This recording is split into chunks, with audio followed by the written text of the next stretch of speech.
Boa noite. Abençoe.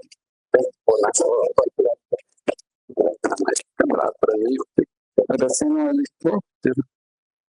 Então, esse tema está me sendo cobrado aí há um tempo. Eu não vou dizer quem é que está pegando no meu pé, não. E eu estou enrolando porque eu acho ele meio polêmico, assim, né?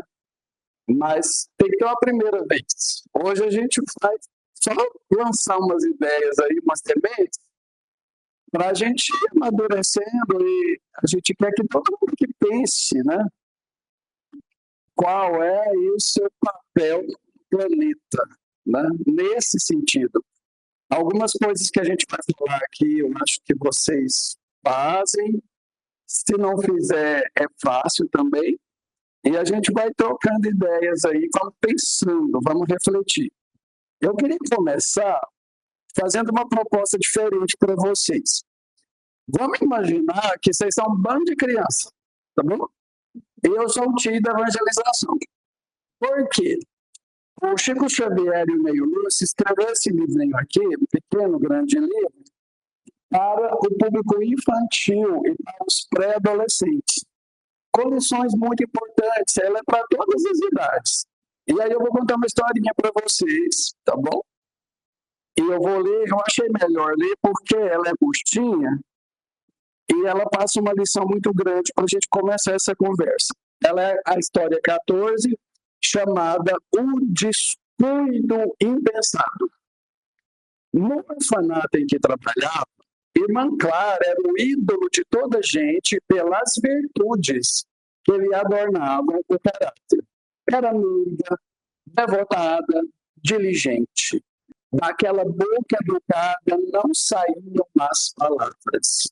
Se alguém comentava faltas alheias, vinha solícita aconselhando: tenhamos compaixão. Inclinava a conversa em favor da benevolência e da paz. Insuflava em quantos a ouviam o bom ânimo e o amor ao dever. Além do mais, estimulava, acima de tudo, em todos os circunstantes, a boa vontade de trabalhar e servir o bem. Era uma pessoa extremamente virtuosa, muito boa, evitava o mal, fazia o que estava ao alcance dela em benefício de todos, né?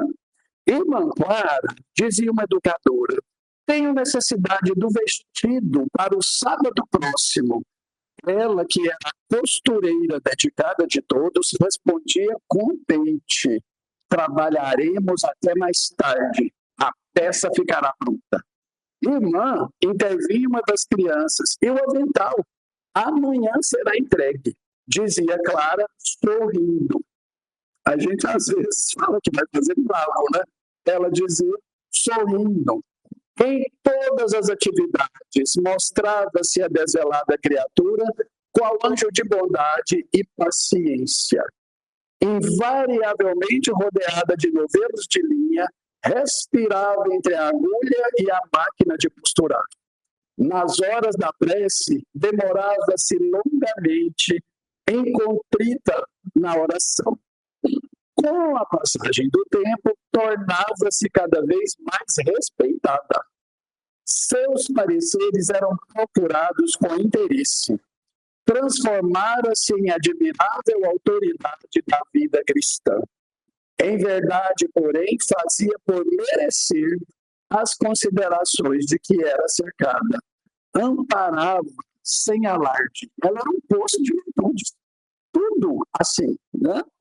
Auxiliava sem preocupação de recompensa. Sabia ser bondosa, sem humilhar a ninguém, com demonstrações de superioridade.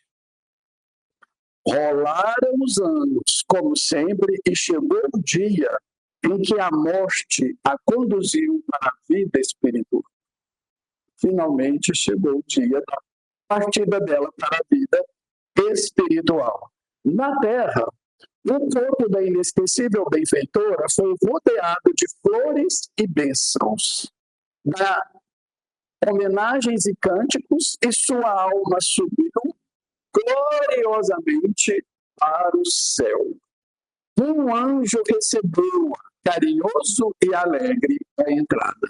como é que será que foi a chegada da irmã Clara, essa alma tão virtuosa, tão bondosa, lá nos planos superiores, né? O anjo lá, o espírito iluminado, a recebeu. Cumprimentou-a, reportou-se aos bens que ela espalhara, todavia, sob impressão de assombro. Aquele espírito estava assombrado do que a recebeu. Irmã Clara ouviu informar: Lastimo não possa demorar-se conosco, senão por 3 semanas. Apesar de todo o bem que ela fez, todo o bem que ela espalhou, aquele anjo a recebeu e falou que ela só poderia ficar lá por 3 semanas. Ou porque interrogou a valorosa missionária: será compelida a voltar, tomando um novo corpo de carne no mundo? Esclareceu o mensageiro. Como assim? O anjo fitou-a bondoso e respondeu. Atenção para a resposta do anjo. A irmã foi extremamente virtuosa. Entretanto, na posição espiritual em que se encontrava, não poderia cometer tão grande descuido. Qual terá sido o descuido dessa alma bondosa? Desperdiçou a palavra que ele usou para ela. Desperdiçou uma enormidade de fios de linha, impensadamente. Lembram que ela era costureira, tá? Os novelos que perdeu, por aliar-se à noção de aproveitamento, davam para costurar alguns milhares de vestidos para crianças desamparadas. Deus me perdoe, né? Ela nem tinha noção disso, ela ficou apavorada. Deus me perdoe, exclamou a santa desencarnada. E como resgatarei tal dívida? Imediatamente ela já quis reparar o erro dela. O anjo abraçou-a carinhoso e reconfortou-a, dizendo: não tema, todos nós a ajudaremos, mas a querida irmã irá recomeçar sua tarefa no mundo, plantando um algodão. Então a gente aí que tem umas manias de desperdício, vamos aí repensar a nossa postura, né? Isso, e olha que ela era uma mulher extremamente virtuosa. Então, para a gente começar aí o nosso papo sobre esse assunto, eu passo agora a palavra para o meu amigo Valdeci e depois a gente continua. Boa noite a todos, primeiramente, né? A minha área é engenharia, então tem que abordar alguns temas, mas também eu acho que aprender alguma coisa, eu aprendo lendo, pesquisando, e eu acho que também interagindo com vocês, né? Meio ambiente, muita gente fala-se muito meio ambiente, essas duas palavras que está sempre nos jornais, está sempre a cada chuva, a cada temporal, a cada seca, fala-se do meio ambiente. Mas o que é meio ambiente? Né? Se a gente pesquisar em termos assim, mais da geografia, da ciência, o meio ambiente é composto por vários fatores biológicos, físicos, químicos, fatores climáticos. Mas, resumidamente, o meio ambiente é o conjunto de elementos físico, químico e biológico que interagem entre si, então está tudo interligado, que permite a vida na Terra. É o que permite a vida. Sem essas condições todas harmonicamente dispostas e condicionantes, não teria condição de ter vida e nós estarmos aqui. Você tem, por exemplo, aqui a biosfera, que a biosfera é nossa, a hidrosfera, que são as águas, os mares, os rios, os lagos, a litosfera, que é o nosso solo. Então, isso aí é que compõe o que a gente chama de meio ambiente. Ou seja, tudo. Meio ambiente, então, é a base da vida do planeta Terra. E também inclui todos os seres vivos, incluindo os seres humanos e as nossas dinâmicas sociais, as nossas interações, as nossas civilizações e intervenções também. Porque cada vez que a gente evolui, a gente cria um conforto, cria um elemento, nós estamos tirando esse, transformando esse ambiente que nos foi oferecido em outra coisa para o nosso uso. Com essa amplitude de definição, então, a gente que tudo que nos permite viver faz parte do meio ambiente. O ambiente se faz presente na nossa vida desde a concepção. Quando o feto está lá no útero da mãe, ali ele tem o seu meio ambiente adequado para ele crescer, para ele se desenvolver. Depois, quando ele nasce, tem o lar dele que permite ele se desenvolver com mais entorno. E depois, na sociedade, em todas as interações sociais, né? Então, e tudo interdependente. Então, fica claro que, para falarmos em preservar o meio ambiente, estamos falando muito além da floresta distante, da árvore e da florzinha. É muito mais do que isso. É a nossa casa, é nosso lar, é o nosso dia a dia, é o trabalho, é o como encaramos o uso desses recursos, né? E quando a gente fala também de preservar para o futuro, nós estamos falando não só dos nossos filhos, dos nossos netos, nós estamos falando de nós. Nós não vamos reencarnar. Que planeta vamos desejar ter? Nós vamos querer um planeta desequilíbrio, porque cada ação, como tudo inteligente, cada ação gera uma reação, assim como na espiritualidade, que a causa e o efeito. Então, se nós fizermos alguma coisa hoje que desequilibre, a natureza ela é sábia. A sabedoria divina é muito grande. Ela interage, ela vai tentar compensar aquilo. E nem sempre o que ela compensar, porque ela vai tentar se preservar, essa compensação vai ser boa para nós. Então, ela pode, se desmatamos demais por nascente, por exemplo, não, preciso de mais alguns hectares de terra para plantar, porque eu vou ganhar mais. Aí você vai lá e desmata a nascente. No ano seguinte, você não vai ter água. Aí, quando vier a chuva, vai criando enchente lá embaixo. Então, tudo tem consequência. Então, a gente tem que começar a pensar que isso. E nós estamos pensando nas nossas, quantas encarnações teremos? Que planeta vamos ter? Vamos ter um planeta com furacões a torto direito, secas, vai ser só pior para nós, né? Entendeu? Desertos. Então, a Terra, não podemos transformar a Terra, igual nós falamos muito do umbral, que é o sofrimento, ela tem as coisas mais pesadas e tal. Ora, será que nós queremos que a Terra fique mais próxima do umbral? Ou queremos a Terra mais próxima das cidadelas espirituais, como o nosso lar e coisa? Eu acho que a gente tem que caminhar para aquilo, para transformar e aproximar o ambiente terreno desse ambiente mais elevado, né? E com isso, acho que só pensar nisso, pensar nesse futuro, já nos deveria chamar a consciência, né? As trajetórias de reencarnações, você vê que o planeta foi se transformando.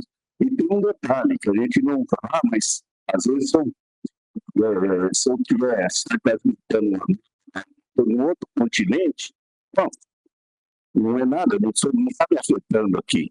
Claro, se você se reencarnar, se você reencarnar, tiver que enfrentar seca, tiver que enfrentar a escassez de alimento, tiver que... Tudo isso, o planeta ele tem um equilíbrio e preservar é um ato de caridade também. Porque quando você preserva, quando você usa com parcimônia, sem egoísmo, de querer mais, você está fazendo um ato de caridade, porque você está deixando também ter. Você está deixando para outras gerações, para outras encarnações, você está preservando também pelo futuro. Então, é um ato de caridade preservar, né? Então, a gente tem que ter consciência dessa interdependência entre causa e efeito, né? E cada desequilíbrio causado, eles têm ciência que cada desequilíbrio causado por ação humana, a natureza nessa integração vai remoldar o planeta, tornando ele hostil, tornando ele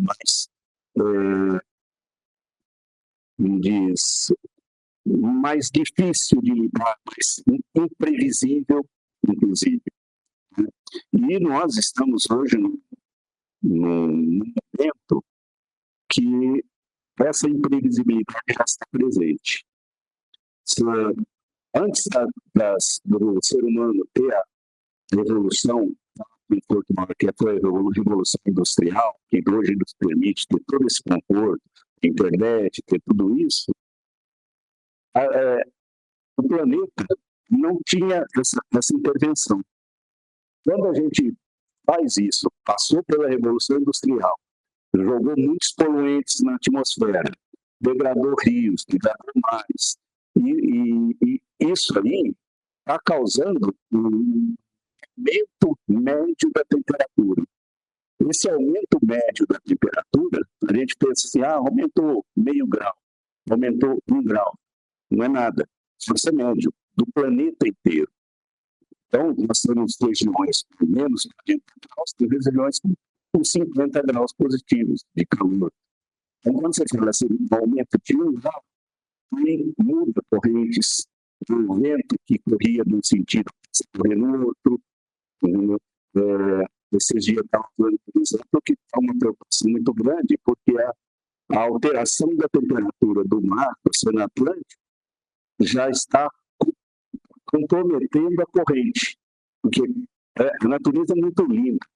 O Oceano Atlântico ele esfria na Antártica, pega todos os nutrientes, sobe entre a América e a África, vai aquecendo nesse momento e vai alimentando os corais, os peixes, toda coisa, gerando chuvas, né? Por exemplo, quando aumenta a temperatura, a umidade sobe do mar, vai em direção aos Andes, e assim vai chover aqui no centro-oeste.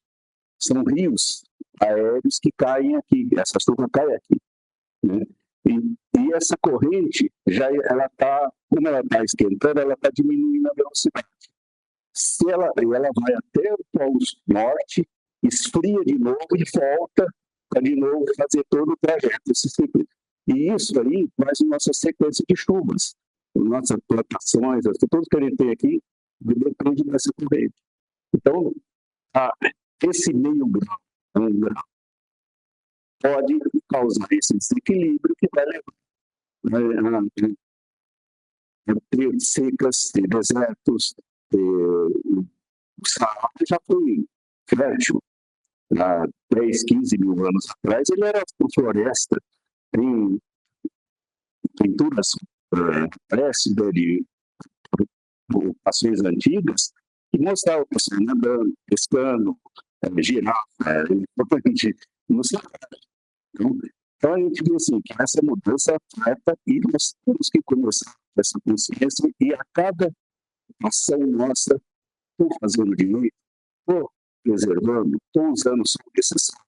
Isso aqui é importante. Né?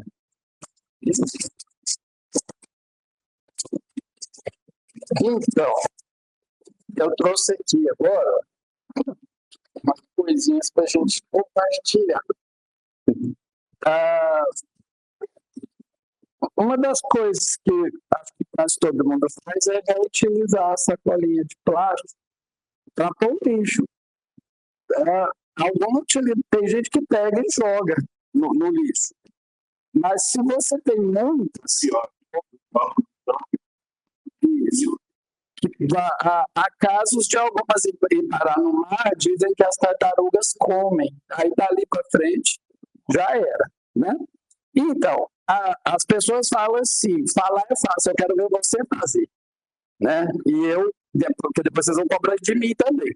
Então, eu trouxe aqui para mostrar para vocês o que eu faço. Alguém um dia me deu essa sacola de presente. Aí eu passei a utilizar.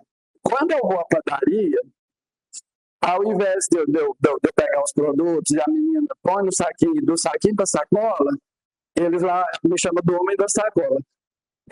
Eu falo, não precisa pôr na sacolinha, eles já sabem. Aí eu coloco. Aí aqui não cabe bolo, pão, biscoito, entendeu?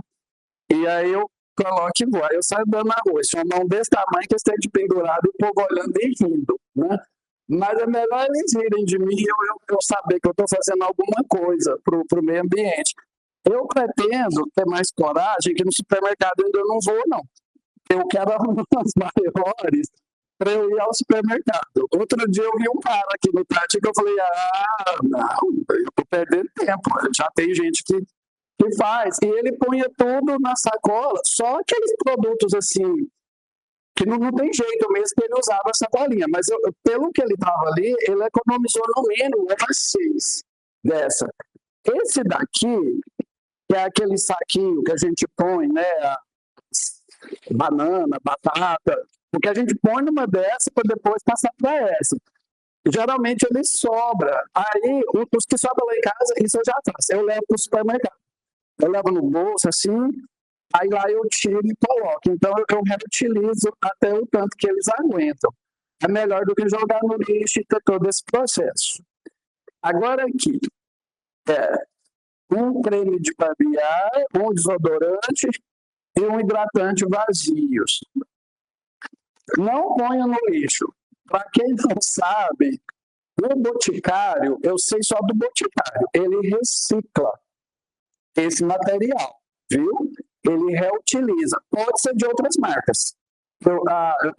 Ali no Moreira tem, eu estou até fazendo propaganda aqui, mas lá no Moreira é lá que eu deixo. É uma agência do Boticário. Esse aqui, por exemplo, eu compro lá também. Esse é Natura, esse aqui é de farmácia, esse também é. Pode levar. Eles pegam e reutilizam. Então já é uma coisa que a gente sabe que vai ter um fim melhor, né? Esse daqui é o lixo comum que pode ser separado para a gente não misturar com outros lixos, porque o caminhão da prefeitura, vocês sabem, ele passa, ele tem aquele rolo lá, ele esmaga tudinho, ele quebra tudo e manda para o lixão. O lixão já é um grande problema das cidades, né? Infelizmente, aqui na minha rua C191, tem dia que ele não está passando lá. A gente sabe dos problemas que a gente está tendo, mas via de regra, o caminhão da reciclagem passa, ele tem um dia certo, e a gente separa, né, e coloca e ele leva. Isso aqui. Eu tomo 2 remédios todo dia. Eu tomo um para o estômago, que é um pantoprazol, e eu sou hipertenso e tomo também para pressão arterial. Então, desse eu não escapo. Todos os dias eu tomo. Essas caixelinhas de comprimido vazio, elas são altamente poluentes. Isso eles pedem, não ponha no lixo.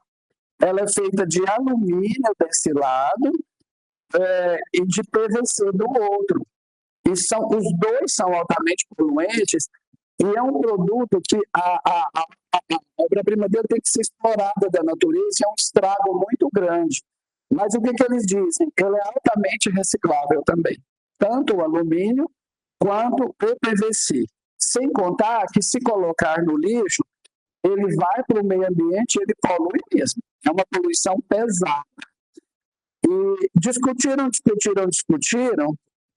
e hoje eles já conseguem reciclar. Mas então, como é que faz? Eu sei da Drogazil, mas para tudo que lá tem Drogazil, né? A Drogazil, ela tem lá um containerzinho, né? Inclusive remédio que está vencido, ou que, vamos supor que você tomou um pouco e sobrou um pouco, não vai usar mais, não é também aconselhável colocar no lixo, porque eles são químicos, né? Químicos muito fortes. Então, ela tem lá um container e você pode colocar as caixinhas de remédio lá e os frasquinhos lá. Eles não, eu esqueci. Esses frascos vazios, coloca lá também que eles levam para reciclar. Então, o mínimo que a gente pode fazer E aí a gente já vai ficando com a consciência um pouquinho mais aliviada, né?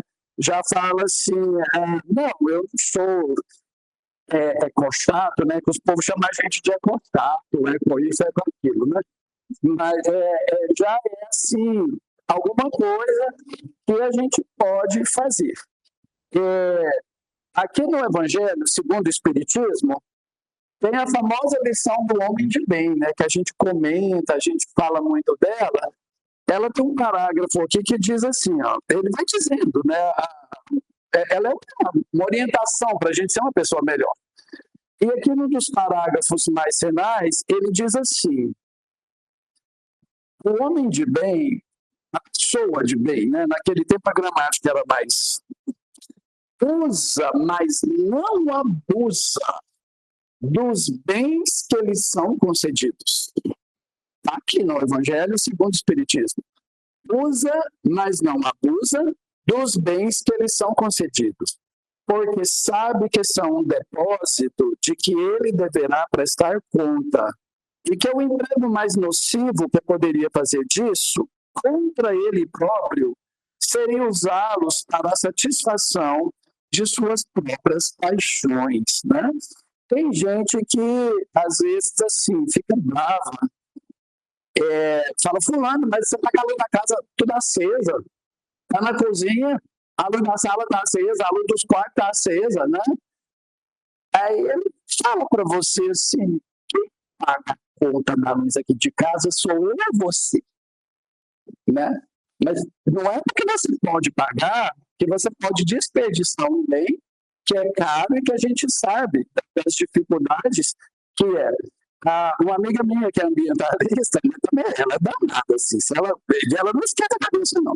Ela disse que um dia, passando na rua, 2 senhoras conversando, a vizinha deve ter passado ali, viu, e começou a troca de informações, né? E ela estava voando, e com a mangueira lá assim. Aí ela deixou a mangueira para elas conversar melhor. E estava o aguaceiro ali na calçada, jorrando, né? Aí ela veio e falou, começaram, pelo amor de Deus, que eu não estava vendo. E ela falou assim mesmo, pelo amor de Deus. Essa água aí, não, olha o desperdício que essa está fazendo. Diz que a mulher olhou para ela e falou assim, e foi lá e rodou um pouco mais a torneira e jorrou bem em cima dela e falou, você está muito esquentada, e molhou ela todinha. E falou a mesma coisa, quem paga a conta de água aqui de casa sou eu, né? Então, assim, tá aqui dizendo, não é porque a gente tem esses benefícios que a gente vai esbanjar. A gente precisa ter esse cuidado. O que a gente puder, uma gota que a gente puder economizar, deixar de desperdiçar, é uma gota que vai sobrar para alguém que está faltando. E não é porque a gente pode pagar que a gente pode, então, esbanjar, né? E essa questão aí de consciência. Comida, né? Não é ser tão duro. Eu mesmo, quem me conhece aqui no centro, sabe que eu sou comilão, mas assim, não é desperdiçar. Tem gente que põe comida no lixo, com tanta gente passando fome. A gente é um contrassenso. Fala-se que pessoas passam fome no mundo porque pessoas no mundo jogam comida fora. O dia que houver um equilíbrio, uma doação, né? Um compartilhar, não vai faltar comida na mesa de quem tem e nem na mesa de quem precisa. Vai haver aí, então, um equilíbrio, né? Outra questão que nos consome também é a moda, né? A tal da moda, às vezes, ela deixa a gente assim, meio custoso, né? Não, agora está usando roupa, é assim, então eu vou comprar uma coleção de roupa e aquelas que eu tenho estão novinhas, lá no meu guarda-roupa não serve mais, né?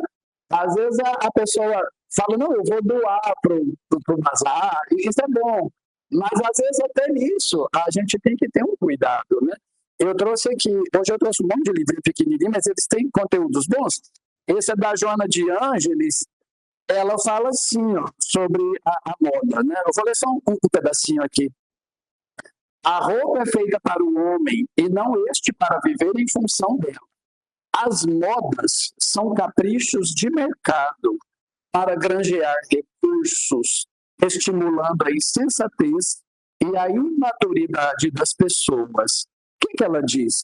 O traje asseado que proteja o corpo, embora ultrapassado, é mais importante do que o último figurino em exibição, muitas vezes ridícula. Não te atormentes em face da insignificante justificativa de não estares na moda, sempre de passagem. Por quê? Porque a moda, de fato, ela está sempre de passagem, né? Hoje a pessoa está usando uma coisa ali, colar, amanhã já é outra. E às vezes vai no gasto, né? E tantas pessoas, às vezes, aí precisando de uma vestimenta. Uma dica de livro que a gente quer deixar aqui, do André Trigueira, um jornalista, é Espiritismo e Ecologia. É um livro muito bom, e aí, como a Vilma falou, desde Allan Kardec já existe essa preocupação, e ele fez uma pesquisa muito séria, muito boa nesse sentido. Eu quero ler só uma citaçãozinha dele aqui, ele, inclusive, citando o Papa João Paulo II, né? Ele diz aqui assim, ó, como ficar indiferente diante das perspectivas de um desequilíbrio ecológico que torna inabitáveis e hostis ao homem vastas áreas do planeta.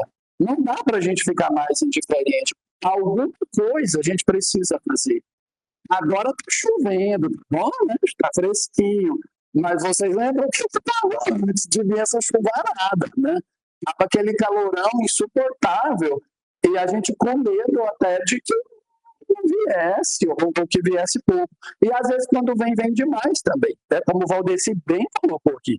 A gente já está sofrendo, né? Esses desequilíbrios. E se a gente não der uma freada, né, Valdeci, eles vão ser cada vez mais intensos. Então, outro parágrafo do Papa, ele diz assim, ó, é urgente uma educação sobre a responsabilidade ecológica. O tema da proteção do ambiente merece uma extrema atenção e reveste-se verdadeiramente de uma altíssima importância no momento atual da história e do desenvolvimento do nosso mundo moderno. Então, ele cita aqui também umas passagens de como o Chico tinha um carinho, o Chico Xavier, e um interesse pelo meio ambiente. E olha que já nos tempos, né, ele já tinha essa preocupação. Conta-se que quando ele psicografava, ele escrevia a lápis, e eram muitas e muitas e muitas folhas. Depois que ele fazia tudo isso, ele datilografava, já passava para uma outra. Então, aqui ele fala que depois que ele datilografava, aquelas que ele escrevia a lápis, ele tinha o cuidado de apagar para reutilizar. Tá? Então, é um exemplo, né? A gente que tem tanta admiração por ele, mais um.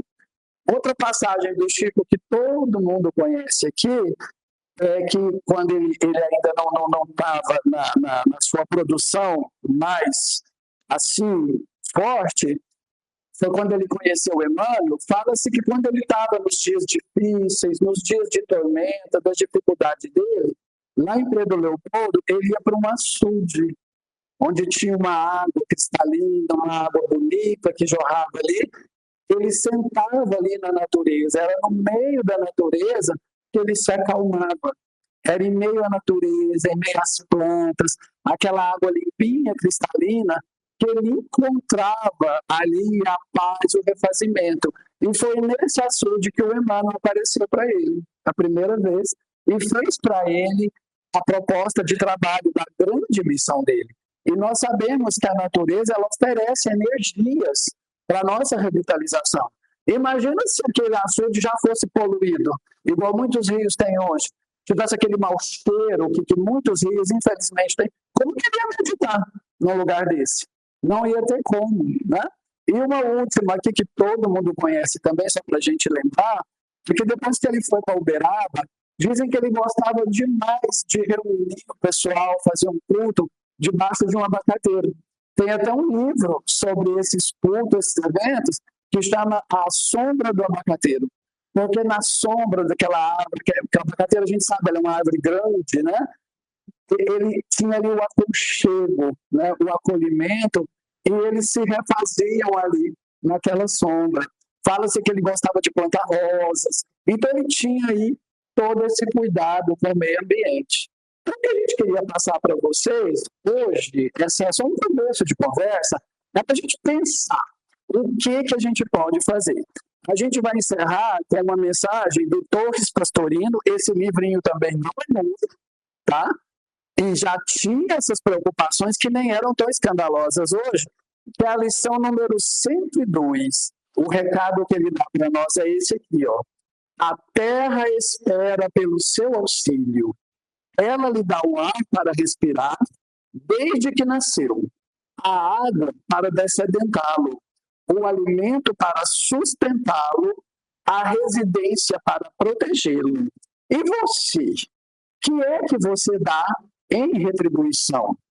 Está contribuindo para a prosperidade da terra que o recebe de braços abertos, permitindo-lhe a evolução e o aprendizado? Não se esqueça de que a terra espera pelo seu auxílio. Os cantores Chitãozinho e Chororó tem uma música muito bonitinha, muito simples, bastante popular, mas a mensagem é clara para todo mundo, né? Então, antes da prece, a Juscelana vai colocar ela para a gente ouvir, para a gente meditar, e depois a gente faz a prece, tá bom?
É isso aí.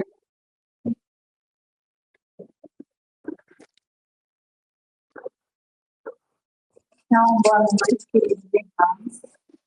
Nós queremos agradecer, né, os nossos companheiros aqui, nossas pérolas da casa, né? Muito bom, Valdeci, um estudioso, muito bom mesmo. Parabéns, Valdeci, professor Sérgio também. E eu, de certa forma, fiquei emocionada em dois momentos aqui. A palestra foi muito